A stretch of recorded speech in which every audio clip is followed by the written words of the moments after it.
खबर है मध्य प्रदेश के राजगढ़ से, जहां राजगढ़ जिले के ब्यावरा नगर से करीब 8 किलोमीटर दूर आगरा मुंबई राष्ट्रीय राजमार्ग पर स्थित ग्राम कचरी के निकट आज सुबह भारतीय तिब्बत सीमा बल के जवान छुट्टियों में अपने घर उत्तराखंड से महाराष्ट्र की ओर जा रहे थे।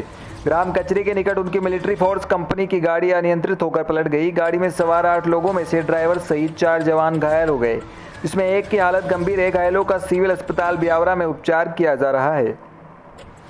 राजगढ़ से नितेश सोनी की रिपोर्ट। तो कहाँ से आ रहे थे आप लोग? हम आ रहे थे उत्तराखंड से। उत्तराखंड से आ रहे थे। और कहाँ जा रहे थे? हम महाराष्ट्र। महाराष्ट्र। तो फोर्स की गाड़ी थी? हाँ, फोर्स की है ना। कैसे एक्सीडेंट हुआ? फोर्स कंपनी की गाड़ी थी, हम गाड़ी बुक करके जा रहे थे। अच्छा अच्छा अच्छा। तो अब मतलब छुट्टी पे हो चुकी थी, मतलब आप लोग छुट्टी पे जा रहे थे? छुट्टी पे जा रहे थे तो गाड़ी अनियंत्रित होकर पलट गई? हाँ, नहीं।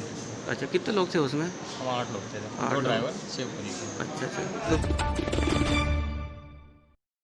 खबर 12 के शाहबाद से, जहां किशनगंज आदिवासी बहुल क्षेत्र के ग्राम शुभघरा खुशहालपुरा के महिला पुरुष नरेगा योजना अंतर्गत चल रही मास्टर रोल में उचित दाम नहीं मिलने को लेकर आज पंचायत समिति शाहबाद का घेराव करते हुए विकास अधिकारी छुट्टन लाल मीणा से मास्टर रोल का उचित दाम को लेकर कहा गया, जिसमें ग्राम पंचायत शुभघरा की सरपंच कलाबाई ने बताया कि हमारे शहरिया मजदूरों का भुगतान कम किया गया है, जबकि अन्य समाजों के लोगों का भुगतान 150 रुपये प्रतिदिन किया गया। एक और तो कोरोना वायरस से लोगों को काफ़ी परेशानी का सामना करना पड़ रहा है, तो वहीं दूसरी ओर नरेगा योजना अंतर्गत चलाई जा रही मास्टर रोल में उचित दाम नहीं मिलने से हमारी आर्थिक स्थिति और ख़राब होती जा रही है, जिससे हम शहरिया समाज के लोग कर्ज में डूबते जा रहे।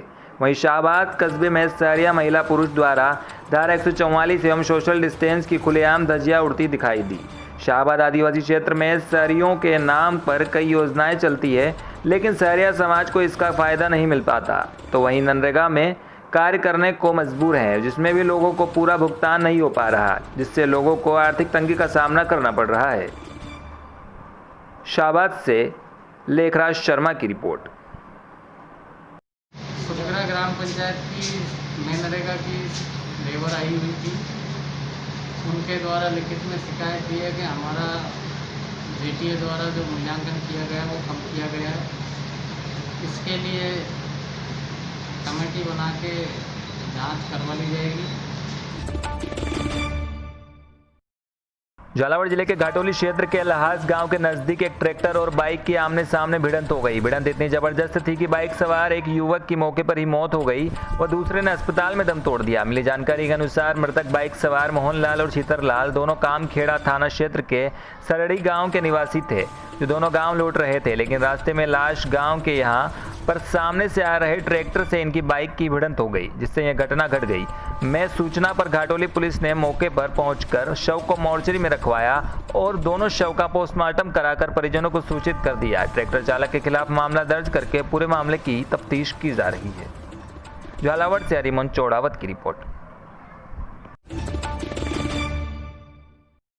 खबर है भानपुरा से, जहां स्काउट गाइड विकासखंड भानपुरा के तत्वाधान में भानपुरा में मार्क्स बांटे गए। Scout guide teacher Bhimsen Wadhwa ने बताया कि स्काउट गाइड के शिक्षक शिक्षिकाओं और बच्चों ने मार्क्स खुद तैयार कर प्रथम चरण में 251 मार्क्स बांटे। इसके बाद भी संपूर्ण तहसील में आगे भी मार्क्स बांटते रहेंगे। हमारा लक्ष्य क्षेत्र के लोगों को मार्क्स युक्त करना है। भानपुरा से शाहरुख मिर्जा की रिपोर्ट। भवानी मंडी में जयपुर विद्युत वितरण बोर्ड निगम लिमिटेड पर लॉकडाउन के बाद बिलों में आए बढ़ोतरी को लेकर उपभोक्ताओं ने रोष व्याप्त किया। वहीं बिलों की बढ़ोतरी को लेकर करीब 1 दर्जन लोगों ने नाराजगी जाहिर की। इस दौरान अधिशासी अभियंता एमएल मेघवाल ने बिलों में आई बढ़ोतरी को लेकर लोगों को जानकारी भी दी, जहां उन्होंने बताया कि सरकार ने लॉकडाउन के दौरान 2 महीने बिलों में छूट दी थी, ताकि उपभोक्ता देरी से बिलों का भुगतान कर सके। वहीं 31 मई को बकाया बिलों का भुगतान करने पर विभाग द्वारा छूट देने का प्रावधान था, मगर लोगों द्वारा समय रहते व दी गई छूट के दौरान बिल जमा नहीं कराने के कारण ये रीडिंग के अनुसार बिल दिया गया, जिसको लेकर उपभोक्ता नाराजगी जाहिर कर रहे हैं। वहीं आने वाले लोगों को समझाइश कर वापस घर भेजा जा रहा है। भवानी मंडी से राहुल रावल की रिपोर्ट।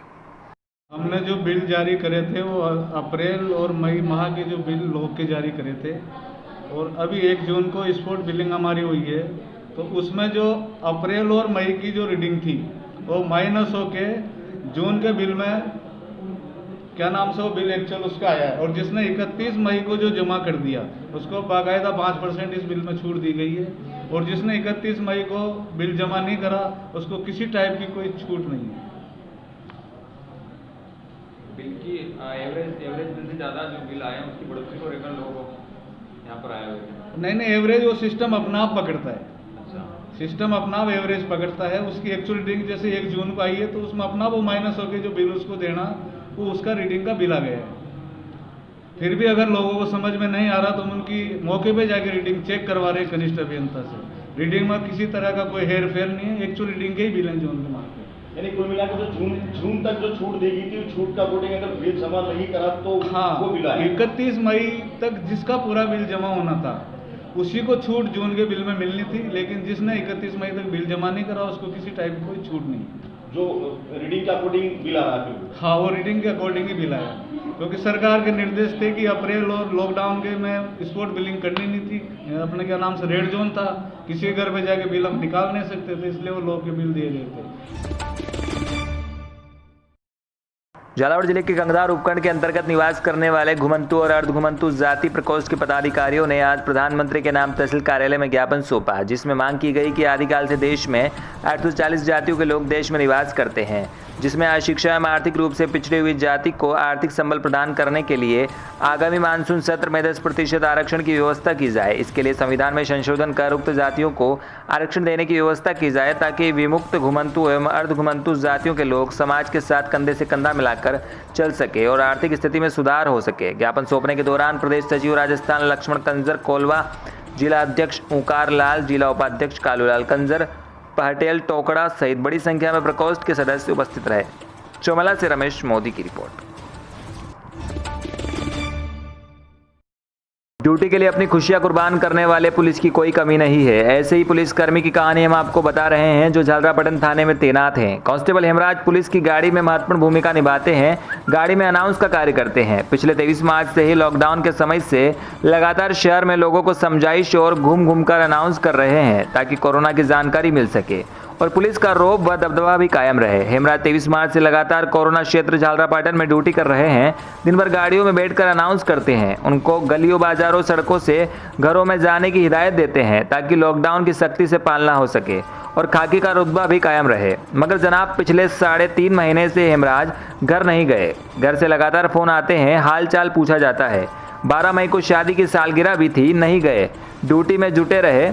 शादी को 2 साल हो गए। घर के 28 मई को बिटिया को जन्म लिया। घर वालों को पत्नी मनीषा की बड़ी इच्छा थी कि पति हेमराज एक बार घर आकर उनसे मिलकर चले जाएं, लेकिन हेमराज ने 2 टूक जवाब दे दिया कि यहाँ कोरोना फैल रहा है और यहाँ ड्यूटी में लगा हूँ। झालरापाटन शहर झालावाड़ जिले में हॉटस्पॉट बना है, ऐसे में यहाँ ड्यूटी छोड़कर नहीं आ सकते। घर पर बता दिया, ड्यूटी पहली प्राथमिकता है, फर्ज है और फर्ज को छोड़कर नहीं आ सकते। जब कोरोना मुक्त झालरापाटन शहर हो जाएगा उसके बाद घर परिवार से मिलने जाएंगे और लाडली बेटी डिम्पल, जिसका नाम हेमराज ने रखा है, उनसे मिलने जरूर आएंगे। अभी ड्यूटी पहले है, हालांकि रोज मोबाइल से बात हो जाती है, फोटो देखकर खुश हो जाते हैं। ऐसे पुलिसकर्मी हेमराज के जज्बे को सलाम, जो ड्यूटी को प्राथमिकता पहले देते हैं, बाकी सब बाद में।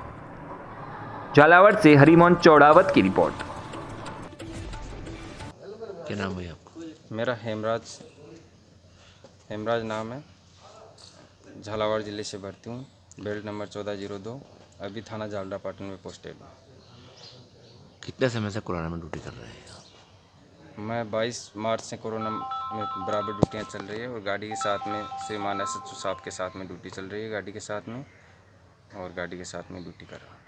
क्या भूमिका है आपकी? मैं गाड़ी के साथ में परमानेंट ड्यूटी कर रहा हूँ और अनाउंसमेंट करता हूँ और लोगों को ज़्यादा से ज़्यादा समझाइश करने की कोशिश करता हूँ कि घर के अंदर रहें, सावधानियाँ बरतें। लॉकडाउन के दौरान घर के अंदर रहेंगे, जितने ज़्यादा अपन सावधानी बरतेंगे उतने अपन सुरक्षित रहेंगे और किसी वस्तु को छूने के तुरंत बाद हाथों को सैनिटाइज करें। कितने घंटे की ड्यूटी होती है आप लोगों की? कम से कम 12 या 13 घंटे की, 12 से 14 घंटे के करीबन ड्यूटी रहती है। घर परिवार से कितना टाइम हो गया मिले को? मेरे को घर परिवार से मिले हुए 3.5 महीने हो गए, 3 महीने से ज़्यादा। सुना है आपके एक बेटी को भी जन्म लिया है परिवार? जी, अभी मेरे घर पे लक्ष्मी रूपी बिटिया ने जन्म लिया है। 28 मई को जन्म लिया था बिटिया ने। परिवार से फ़ोन तो आते होंगे? जी, परिवार से बात हुई थी, लेकिन फ़ोन पे ही घर वालों ने आने के लिए काफ़ी कहा होगा, काफ़ी पूछा मेरे फिर से आपने क्या कहा? लेकिन मैंने एक ही चीज़ को इस समय अहमियत दी। इस समय मेरे झालरापाटन शहर में कोरोना वायरस बहुत तेज़ी से फैल रहा था। इस स्थिति को देखते हुए मेरा मन नहीं हुआ कि मैं ऐसी स्थिति में मेरे झालरापाटन शहर को यहाँ से छोड़ के जाऊँ, और मैंने अपने कर्तव्य के प्रति अपना फ़र्ज निभाते हुए मैं यहाँ ही अपनी ड्यूटी कर रहा था। परिवार में वहाँ पापा जी, दादाजी वगैरह थे, इसलिए मैंने उनसे यही प्रार्थना की कि आप घर पे बिटिया को जन्म होने के बाद में उन्होंने संभाला परिवार को, और मैंने कहा आप वहाँ पे रहिए और मैं यहाँ पे अपनी ड्यूटी, इस समय मेरा ज़्यादा बड़ा फर्ज ये है, इसलिए मैं इसको करना चाहता हूँ। जब कोरोना खत्म हो जाए मिलने जाएंगे बिटिया से? बिल्कुल 100% जाने की इच्छा जाए, मेरा भी मन था, लेकिन यहाँ इस स्थिति को देखते हुए मेरा मन नहीं हुआ कि मैं मेरे झालरापाटन शहर को ऐसी स्थिति में छोड़ के जाऊँ।